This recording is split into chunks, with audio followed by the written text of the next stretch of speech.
Ice cubes ഇല്ലെങ്കിൽ ദീന് കൊടുത്താളി. അച്ഛന് ice cubes.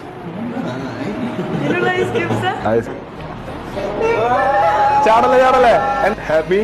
ഇതിനൊക്കെ എങ്ങനെ ഞാൻ തിരിച്ചു ഇപ്പൊ ഞാൻ യൂസ് ചെയ്യണേ. ഇപ്പൊ യൂസ് ചെയ്യണ വേറെ കോമഡി.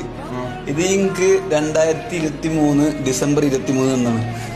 അത് ഡേറ്റിംഗ് ഓർമ്മയുണ്ട്. സോറി, എന്റെ ബർത്ത്ഡേ പറഞ്ഞാൽ ഫസ്റ്റ് അന്ന് ഞാന് OnePlus യൂസ് ചെയ്തിന് 2023 മുന്നേ. അന്ന് രംഗഞ്ചേട്ട അത്ര സെറ്റപ്പ് ആയിട്ടില്ല, പക്ഷേ ഉള്ള സെറ്റപ്പ് കൊണ്ട്. ഇതെന്തിനറിയോ, അതായത് നോമ്പ് വ്ളോഗില് ഫുള്ള് പങ്കെടുത്തതിന് ഫുള്ള് എല്ലാം ഞാൻ വിളിച്ചു കൊടുത്തിട്ട് എല്ലായിടത്തും നിങ്ങൾ വന്നിക്കണം. അപ്പൊ ഓരോരുത്തർക്ക് എല്ലാരും ഡീൽ ചെയ്തിരിക്കണം. അങ്ങനല്ലേ ഇന്നാ ഞാൻ എന്നും അവിടെ ഉണ്ടായില്ല. അപ്പൊ നോമ്പിനൊക്കെ ഞാൻ പേര് തന്നെ